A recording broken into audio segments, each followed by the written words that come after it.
اجتہادی غلطی ہو جائے کوئی بات نہیں، بھائی میں نے ڈیسیجن لیا غلط ہو گیا کوئی بات نہیں، لیکن ہر وقت شاید کروں نہ کروں، کودوں نہ کروں، اس کام کو میں جاؤں، بے خطر کود پڑا آتش نمرود میں، عشق، یہ عشق ہوتا ہے تو یقین آتا ہے۔ ایک انسان جو شک میں مبتلا ہو نا، ڈاؤٹ میں ہو، ہر وقت کنفیوز رہتا ہو، جس کے نہ کانسیپٹس کلیئر ہو، نہ اللہ پر ایمان ہو، نہ مشاہدہ کیا ہو، نہ علم الیقین ہو، نہ عین الیقین ہو، ایسے شکست خوردہ انسان سے، ایسے ناکام کنفیوزڈ انسان سے یقین کرو اللہ کام نہیں دیتا۔ بیسک ایٹریبیوٹ مرد مومن کا ایسا کانفیڈنس، اس کا یقین اس کا بہت بڑا ہتھیار ہوتا ہے، دا فیتھ، اللہ کبھی ہمیں رسوا نہیں کرے گا۔ یعنی یہ تو سیدہ خدیجہ طاہرہ نے، جب حضور آپ کے پاس پہلی وحی کے بعد تشریف لاتے ہیں، حالانکہ اس وقت اسلام آیا بھی نہیں، یعنی پہلی وحی حضور پہ نازل ہوئی ہے، حضور نے کسی کو اسلام کی دعوت بھی نہیں دی۔ سیدہ خدیجہ طاہرہ کے پاس جب پہنچتے، زملونی زملونی چادر اڑا دو مجھ کو، مجھے اپنی جان کا خطرہ ہے، تو سیدہ خدیجہ اس وقت کیا فرماتی ہیں، کتنے کانفیڈنس سے فرماتی ہیں رسول اللہ کو، اللہ آپ کو کبھی ضائع نہیں کرے گا، کیونکہ آپ یتیموں بیواؤں مسکینوں کی مدد کرتے ہیں آپ کے، اور کتنے کانفیڈنس سے آپ نے حضور کو تسلی دی، اللہ آپ کو کبھی ضائع نہیں کرے گا۔ اور یہ یقین جو ہوتا ہے اللہ کی رازوں میں سے راز ہوتا ہے، مرد مومن کا یقین جو ہے اللہ کی رازوں میں سے اللہ کا تقدیر ساز ہوتا ہے۔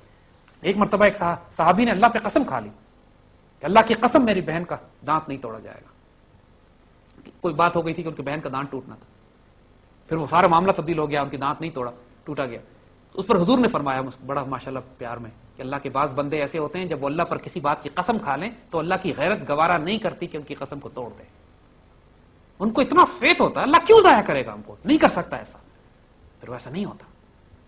دس فیتھ، دی یقین اللہ تعالیٰ کے اوپر، انسان اگر اللہ پہ شک کرتا رہے کہ پتہ نہیں اللہ ہے بھی کہ نہیں ہے، مدد کرے گا بھی کہ نہیں کرے گا، میری دعا سنے گا بھی نہیں سنے گا، کیوں نہیں سنے گا، وہ تعلق تو بنا اس کے ساتھ، اس کے رسول صلی اللہ علیہ وسلم کے ساتھ وہ تعلق تو قائم کریں کہ وہ اتنا فیتھ یقین تو اللہ کے ساتھ ہو۔ یہ سب سے بڑا ہتھیار ہے مرد مومن کا، یقین۔ اللہ سے طلب کیا کرو۔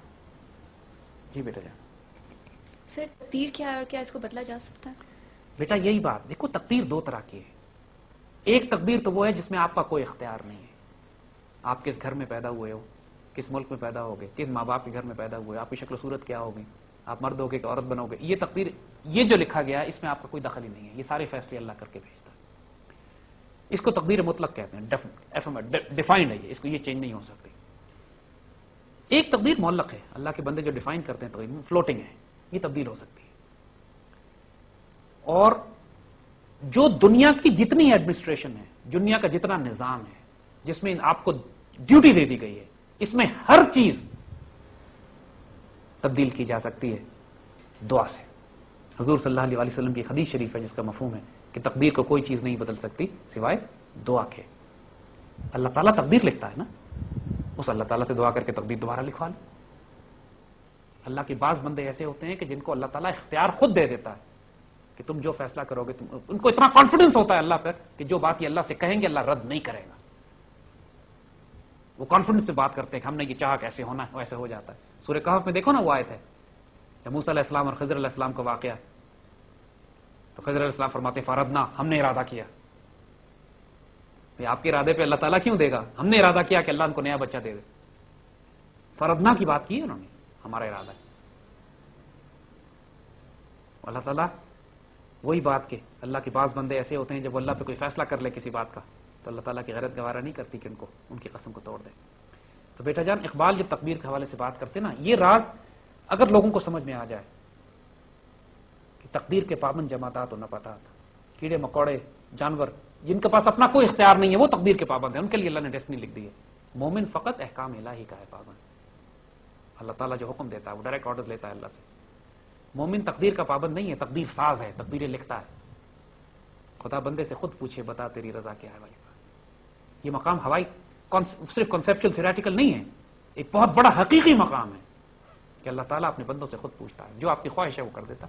ہماری ہزاروں مثالیں پوری تاریخ اسلام میں، حضور کی سنت مبارکہ میں، حضور کی خواہش تھی کہ بیت المقدس شریف کی طرف سے ہم مسلمان منہ ہٹا کے قبلے کی طرف، خانہ کعبہ کی طرف مسلمان اپنا منہ کر لے۔ پوری مسلمان دنیا سے لوگ آتے ہیں روضہ پاک پہ، حضور کو اسی طرح سلام کرتے ہیں، اسی طرح دربار پہ آداب فالو کرتے ہیں، وہی حاضری دیتے ہیں، اسی طرح آوازیں دھیمی رکھتے ہیں، اسی طرح آوازوں کو دھیما رکھا جاتا ہے جس طرح حضور کے سامنے آوازوں کو دھیما رکھا جاتا تھا۔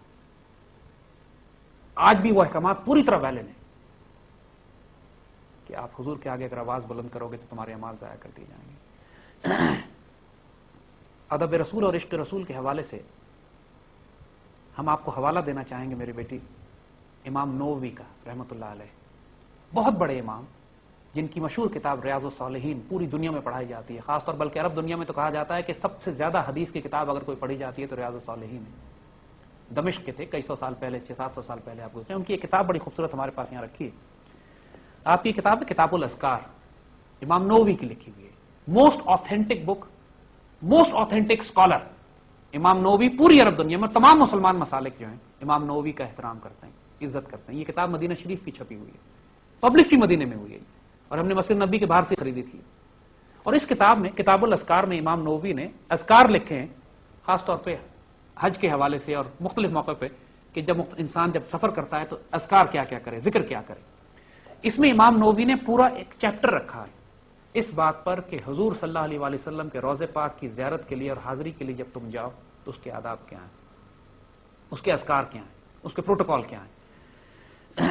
تو یہاں پر امام نووی، اور یہ عربی میں کتاب ہے، امام نووی اس پر لکھتے ہیں، اس کے لیے جو لفظ استعمال کرتے ہیں کہ فصل فی زیارت قبر رسول اللہ صلی اللہ علیہ وآلہ وسلم، حضور کی قبر مبارک صلی اللہ علیہ وسلم کی زیارت کے بارے میں.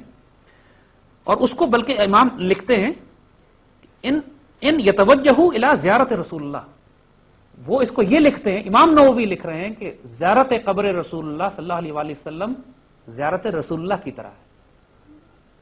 یعنی ایسے ہی ہے کہ جیسے آپ حضور کی زیارت کرنے کے لیے مسجد نبی شریف جا رہے ہیں. امام نے زیارت قبر کا لفظ بھی نکال دیا، زیارت رسول اللہ لکھتے ہیں اس کو، اوپر زیارت قبر رسول اللہ لکھا تھا. اور پھر لکھتے ہیں اس کو من اہم القربات و ارب المسائی، یعنی یہ بہترین قرب، بہترین عبادت ہے، اتنی خوبصورت کوشش ہے، اٹس اے بیوٹیفل ایفرٹ. سب سے خوبصورت آپ کی عبادت یہ ہے کہ آپ جا کے روضہ پاک پہ صلی اللہ علیہ وآلہ وسلم پہ، حضور کے روضہ مبارک پہ حاضری پیش کریں. اس بات پہ تو تمام لوگ متفق ہیں، کوئی دقت نہیں ہوتی. جائے دقت کہاں پہ شروع ہوتی ہے؟ جب لوگ اپنی طرف سے assumptions کر لیتے ہیں بہت ساری جو قرآن و سنت میں جن پر پابندی نہیں لگائی گئی. علامہ اقبال نے بھی اپنی کتاب ہے، وہ اقبال کا ہم نے پچھلے پروگرام میں دکھایا تھا کہ کتاب جو فیروسنس کی چھپی ہوئی ہے زیارت النبی بحالت بیداری، جس میں اقبال یہ لکھتے ہیں کہ آج بھی میرا عقیدہ یہ ہے کہ آج بھی حضور صلی اللہ علیہ وآلہ وسلم سے اسی طرح فیض لیا جا سکتا ہے جس طرح صحابہ اکرام لیا کرتے تھے، مگر چونکہ آج کے دور میں یہ باتیں بہت سے لوگوں کو ناگوار گزرتی ہیں اس لیے میں چپ رہتا ہوں. تو اس کتاب میں امام نووی نے پورا واقعہ ایک لکھا ہے جس میں امام نووی لکھتے ہیں، اور یہ واقعہ پڑھنے والا ہے، اس کو ہم آگے بھی انشاءاللہ بیان کریں گے. ایک مرتبہ ایک بدو حضور کے روضے مبارک پر آتا ہے اور روضے مبارک پر آ کے وہ آیتیں پڑھتا ہے کہ یار، اور حضور کو مخاطب کر کے کہتا ہے کہ یا رسول اللہ صلی اللہ علیہ وآلہ وسلم، میں نے قرآن میں پڑھا ہے کہ اگر کوئی شخص اپنی جانوں پہ ظلم کر لے تو وہ رسول کے پاس آئے، اور رسول جب اس کے لیے استغفار کریں گے اور اس کے لیے دعا کریں گے اللہ تعالیٰ پھر اس کی مغفرت فرما دے گا. تو میں تو آپ کے پاس آیا ہوں، میں نے اپنی جانوں پہ ظلم کر لیا ہے، میری مغفرت کروائیے. اور امام نووی پھر اس کے بعد یہ واقعہ لکھتے ہیں کہ ایک بزرگ کو وہاں حضور کی زیارت ہوتی ہے اور حضور ان بزرگ کو کہتے ہیں کہ جا کے اس بدو سے کہو کہ اللہ نے اس کی حاضری قبول کی اور اس کی مغفرت فرما دی. تو حضور کے روضے پاک پر جا کر درود شریف پڑھنا، صلاۃ و سلام کرنا، اس بدو کو کوئی شک نہیں تھا کہ میں حضور کو درخواست دے سکتا ہوں یا نہیں. ان بزرگ جنہوں نے خواب دیکھا، ان کو عتیبی، ان کو کوئی شک نہیں تھا. امام نووی جنہوں نے یہ واقعہ کوٹ کیا، ان کو کوئی شک نہیں تھا کہ حضور صلی اللہ علیہ وآلہ وسلم سے براہ راست اسی طرح فیض لیا جا سکتا ہے جس طرح صحابہ کرام لیا کرتے تھے. انشاءاللہ اس پر ہم آئندہ بھی بات کریں گے. یہ وہ راز ہے جس پر امت کو کنفیوز کر دیا گیا ہے، جس کی وجہ سے روح محمد نکال دی گئی ہے اس امت سے، جس کی وجہ سے وہ تعلق ٹوٹ گیا رسول اللہ صلی اللہ علیہ وآلہ وسلم سے جا کے. جس کسی کو اعتراض ہو اس بات پر وہ امام نووی پہ اعتراض کرے، جس کسی کو اعتراض ہو وہ ان 1400 سال کی مسلمان تاریخ میں مسلمان علماء پر اعتراض کرے کہ جنہوں نے حضور صلی اللہ علیہ وآلہ وسلم سے روحانی تعلق کے طریقے اور فیض لینے کے سلوک کے طریقے بتائے. میرے بچوں، یہ بہت بڑا راز ہے، اس کو اب کھولنے کا وقت آ گیا ہے. علامہ اقبال نے یہ بات کھل کے اپنی کتابوں میں بھی لکھی تھی. گیا وہ دور کے چھپ کے پیتے تھے پینے والے، جہاں بنے گا میں خانہ ہر کوئی بادہ خار ہوگا، آیا ہے دور بے حجابی کا عام دیدار یار ہوگا. یہ جو وقت شروع ہو چکا ہے جس میں امت کے عروج کی اب بات کرنی ہے، یہ وقت عشق رسول کا وقت ہے، ادب رسول صلی اللہ علیہ وآلہ وسلم کا وقت ہے. اب ہم کوئی اپولوجیٹک نہیں ہوں گے اس بات میں، کوئی شرمندہ نہیں ہوں گے اس بات پر. امت کا نصیب، امت کی تقدیر یہی ہے، اور اسی سے اس کا عروج ملے گا کہ جب یہ ادب رسول اور عشق رسول صلی اللہ علیہ وآلہ وسلم کی منزلوں کو طے کرے گی. گستاخ اور بے ادب کے نصیب میں کچھ بھی نہیں ہے. ہم نے بہت زیادہ اپنے اوپر وہ چیزیں طاری کر لی ہیں جو خرافات دین میں پھیلی ہیں. ان میں ایک بہت بڑی خرافات یہ بھی پھیل گئی ہے کہ رسول اللہ سے کوئی روحانی فیض آج قائم نہیں کی، تعلق قائم نہیں کیا جا سکتا. سلطان نور الدین زنگی کو تو معلوم تھا کہ حضور خواب میں تشریف لا کے حکم دیتے ہیں کہ فوجیں لے کے جاؤ مدینہ شریف میں، اور صلیب بھی مجھے تنگ کر رہے ہیں. 1400 سال کی مسلم تاریخ میں ہزاروں واقعات ایسے ہیں کہ حضور براہ راست تشریف لا کے خواب میں مسلمانوں کو بشارتیں دیتے ہیں، خوشخبریاں دیتے ہیں. زیارت النبی تو فیض کی بات ہے، مبارکباد دیتے ہیں لوگ، صدقے کرتے ہیں، ساری عمر اپنی خوش نصیبی پہ ناز کرتے ہیں اگر ان کو زیارت النبی صلی اللہ علیہ وآلہ وسلم نصیب ہو جائے تو. اس فیض سے کیسے کوئی انکار کر سکتا ہے؟ ماشاءاللہ روضہ پاک صلی اللہ علیہ وآلہ وسلم پر حاضری، حضور پر درود و صلاۃ والسلام، اور ماشاءاللہ پھر جب اس بدو کو معلوم ہے یہ بات، اور امام نووی اس کتاب میں کوٹ کر رہے ہیں کہ یا رسول اللہ میں نے تو قرآن میں پڑھا ہے اللہ تعالیٰ فرماتے ہیں کہ اگر تم اپنی جانوں پر ظلم کر بیٹھو تو رسول کے پاس آؤ، وہ تمہاری مغفرت کروا دیں گے، ہماری شفاعت کیجیے. اس بدو کو جب یہ بات معلوم ہے یہ کہاں سے یہ کفر ہو گیا، کہاں سے شرک ہو گیا، کہاں سے بدعت ہو گئی، نعوذ باللہ استغفر اللہ العظیم. وہی بات ہم کہتے ہیں کسی کو اعتراض ہو تو امام نووی پہ اعتراض کریں. اللہم صلی وسلم وبارک علی سیدنا محمد وعلی آلہ وصحبہ وسلم. میرے بچوں انشاءاللہ اگلے حلقہ یارہ تک اللہ آپ کا حامی و ناصر ہو.